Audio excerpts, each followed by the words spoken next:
welcome to another edition of King Crush Thursday, the series where we highlight and uplift Black men, because frankly, not too many people are doing it.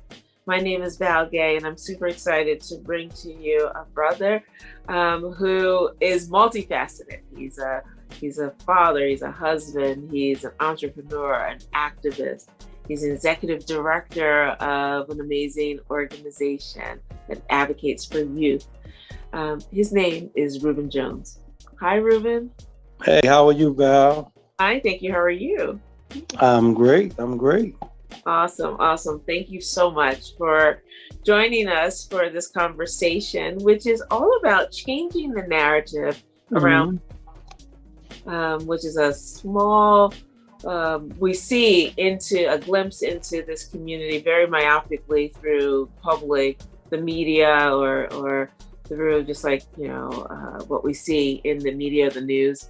But we know that the diaspora is so much larger and that Black manhood is so much wider. And we want to change that narrative or expand the narrative. So we're creating this repository of 6 questions, and we're on our way to 100 answers by 100 different successful and positive Black men. So I'm so glad that you are here, because ultimately the goal is one day that if there's a young king who may or may not have positive Black male role models in his life, he can come to this repository and see these same 6 questions with 100 different answers and hopefully find guidance.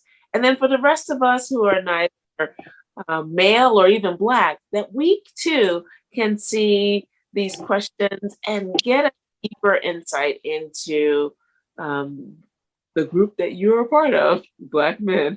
And so with that, I'm gonna get started with the first question, which is, what does manhood mean to you? Wow.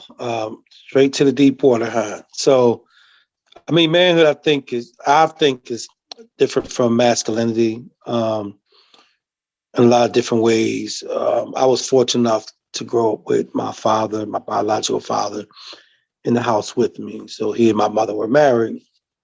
And so I feel blessed in a lot of ways to have had access to my father. And I see so many young men who don't. And the thing I learned about manhood from my father was, one of the big lessons was responsibility. And that means being responsible not only for the people you care about, but being responsible for the decisions that you make that impact those around you that you care about. So for me, being a man or manhood has more to do with that kind of grounding than like identity and maleness, right? We see a lot of men who are fathers and maybe they don't take the responsibilities needed for their children or families or communities. And it's easier for them to either walk away or abandon them. But yet they call themselves a man. And a lot of times they'll puff their chests out with the bravado of, I'm a man and this is what men do, which is sometimes to act violently or and other things. But to me, manhood is being not a person who doesn't make mistakes, but a person who owns their mistakes, and not a person who knows everything, but a person who is resourceful enough to get the answers, right? Manhood is often defined, unfortunately, in our communities as, kind of who's the toughest or who's the strongest or who's the fastest or who's the best athlete or who gets the most women or girls. And it's like, I think that's some of the stuff that we have to think about redefining, because all those models have been present to our young boys, and this is what they've been socialized into believing. And this is why we see some of the behaviors that we see. I think if we redefine that definition and create higher aspirations for young men to aspire to manhood, and actually have some manhood training, actually have some criteria to help them reach or learn or develop, to say, okay, you've reached manhood, like a rites of passage kind of initiative that focused on, developing skills and developing certain philosophies and certain approaches to life and just foundational understandings of what it means to be a man in our community, then I think we would fare a lot better. So I hope I answered the question. Manhood is more about accountability and responsibility and valuing the things that drive us as families and as communities, and taking ownership of those things as a leader in order to, create that cycle for younger people to come up and take our place and continue those traditions. Wow. That's a great answer. Yes, you answered the question. Thank you so much. And thank you for that wonderful answer. So, Reuben, who and or what is important to you? Well, you mentioned my wife and my children. And my mother. They're probably most, because my father's deceased now. They're probably the most important to me, because I'm right here with them every day, right? But my community is important to me. My principles are important to me. And I think that just trying to, being an upstanding person who lives by what he says out of his mouth and believes what he says, those things are important to me. So I don't ever want to be in a space where my words are not valid because my actions contradicted it. So credibility is important to me. Got it. Got it. Awesome. Thank you. Thank you so much. So, Reuben, how do you want us to see you? Well, just as a fully, experienced, multifaceted person. I'm a person who, I like to be silly. People probably most often see me as super serious, but that's, I don't know. That's just the line of work that I do. But I love to play and laugh and have fun. I'm a family man, so I enjoy my downtime when we get to, we just were up in the Poconos over the weekend. My son wanted to do something special for his 12th birthday. We took him out and a couple of his friends, and they went to the indoor water park at Kalahari. Me and my wife got a chance to just kind of relax and chill because everything was self-contained. They were safe in the hotel. We didn't really have to lift a finger. So I was able to just be that person who had some downtime, some quality family time. But yeah, I like to have fun. I am serious, but I do like to have fun. I'm a jokester, prankster. I get my kids all the time. So, but I definitely want to be seen as a person who's committed to his community, serving his community. And yeah, that's it. Awesome. Excellent. Excellent. Thank you so much. So, Reuben, what is your epic dream? Well, my epic dream is, I have two, but one is like very selfish. I want to make enough money to um, retire at a beach house, right? Just live on the beach the rest of my life once I'm no longer working. Just because I lived in Philadelphia my whole life, but I hate cold weather, right? So contradiction here. I love the beach. I love the water. I love sunshines and blue skies and all those things. So I feel like I've suffered enough, right, with the Philadelphia winters. So I'm ready to move to somebody's beach. But in the meantime, I'm trying to build our program, Frontline Dads, into something that somebody else can take over. It'll be, you know, uh, uh, uh, stabilized, right, and it'll be impactful, and it'll be the kind of program that people could point to long after I'm gone and say, I like the work they're doing, and I like, the vision with this program. So those are my two hardworking, long-term visions. But my retirement, I'm looking at hopefully like a 3 to 5 year plan. Nice. Nice. Yeah, Awesome. yeah. Excellent. Excellent. Excellent. So, Reuben, you've been telling us implicitly all along, answering this next question implicitly all along, but I'm going to ask you Mhm. explicitly, Reuben Jones, who are you? So complicated person, right? Um, grew up in North Philadelphia, made so many mistakes as a young person, just stupid. Was incarcerated, right, because of those stupid decisions and behaviors. But actually really feel like I at least found my calling while incarcerated and believing in who I wanted to be and what I wanted to do when I got out. And from day one of being released, I followed that dream, right? I made a commitment. It's going to sound so corny when I say it, but I made a commitment to God that if he, would allow me to walk free at some point, that I would, spend my remaining time in service. And that wasn't like an overnight thing. Like that was in like 1994, and I didn't get released until 2002. So there was like a way to like prove myself, and we did some things inside the institution that I think was transformative. But God gave me the ability to walk out of prison with a sound mind, a sound body. I hit the ground ever since, just serving the community. So above all, I'm a servant. Wow. Thank you. Thank you for that. Really beautiful story. I really appreciate that. And here we are already at question 6, which, right? It goes by so That was fast. quick. Right? Yeah. Try not to make it too painful for you. Yeah. No. But the question is there anything that I should have asked you that I didn't ask you or you wanted me to ask you that I didn't? In other words, what did I miss? Yeah, I think those are extra questions that. So you didn't miss anything, but I'll say this because a lot of people don't know this. So my family's originally from Alabama, and they moved. So I'm 57. So I was born in 64. My parents moved to Philly in 68 after Martin Luther King was murdered. And at the time, they had 2 children, myself and my older brother.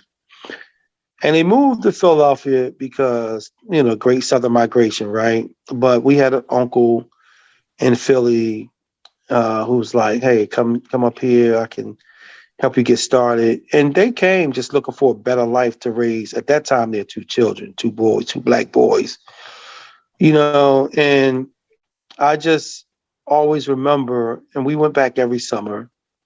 And I remember just stories from my grandmother who her and my, grandfather purchased something like 100-acre.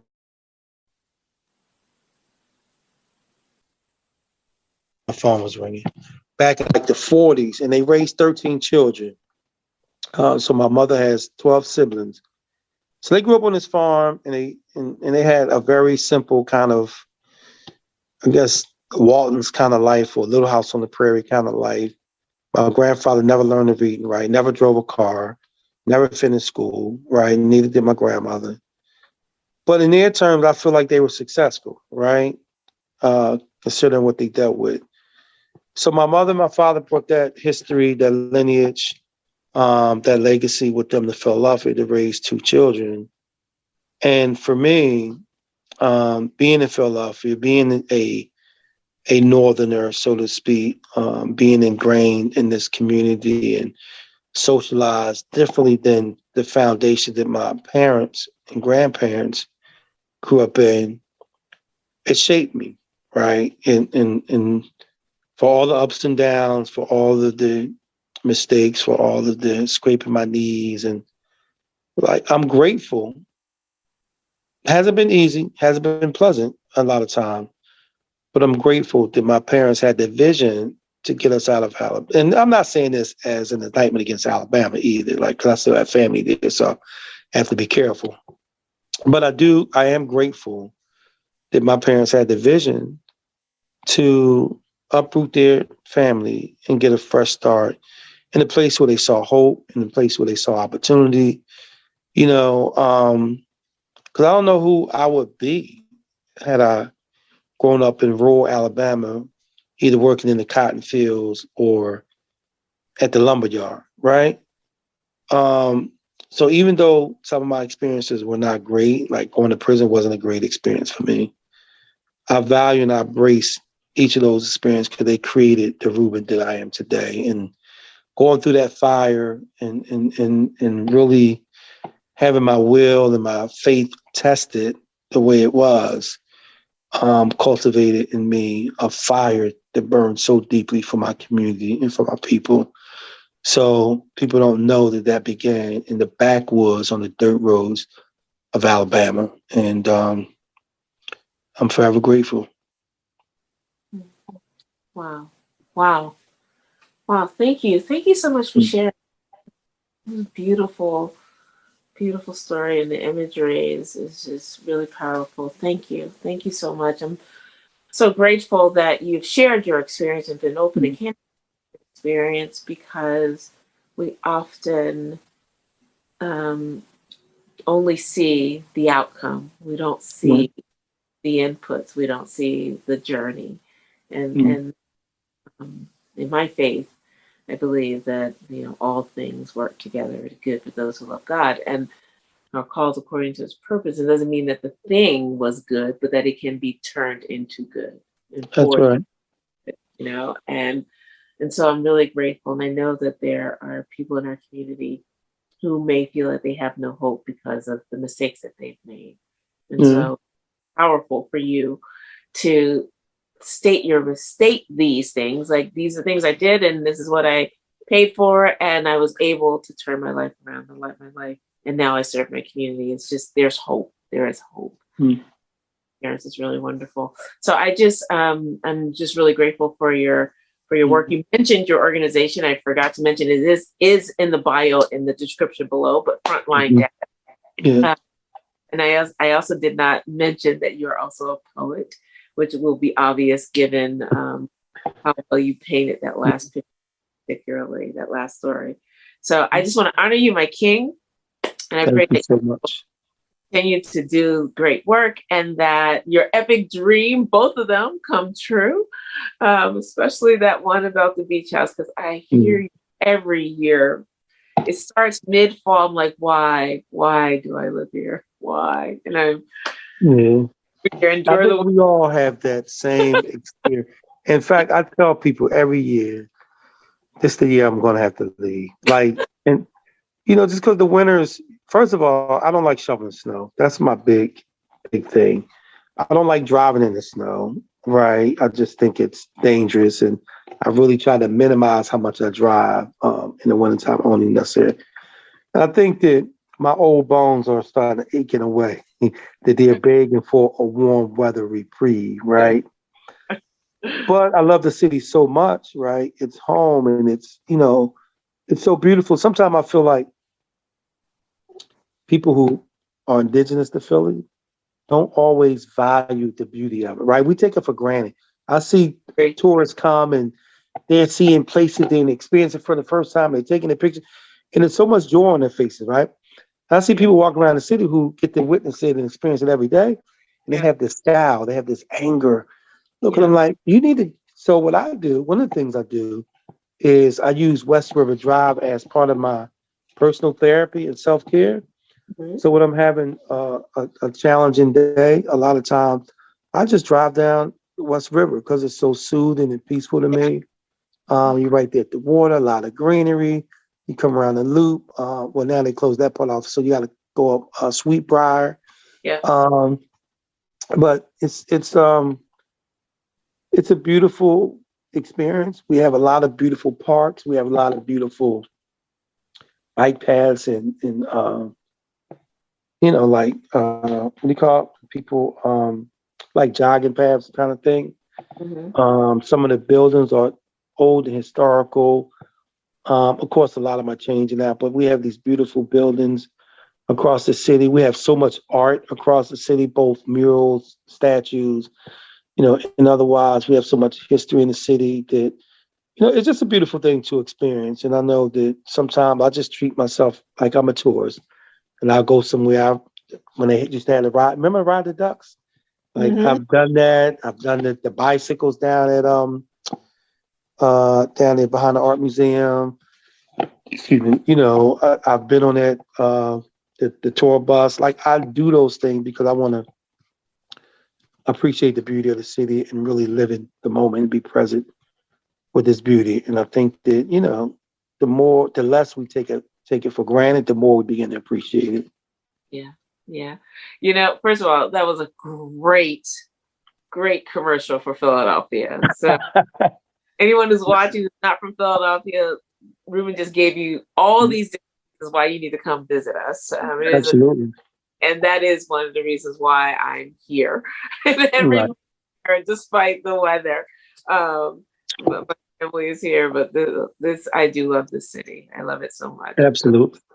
So I thank you, Absolutely. so much for this amazing conversation. And again, all the best to you. And thank you for joining us. I hope that you enjoyed this conversation as much as I did.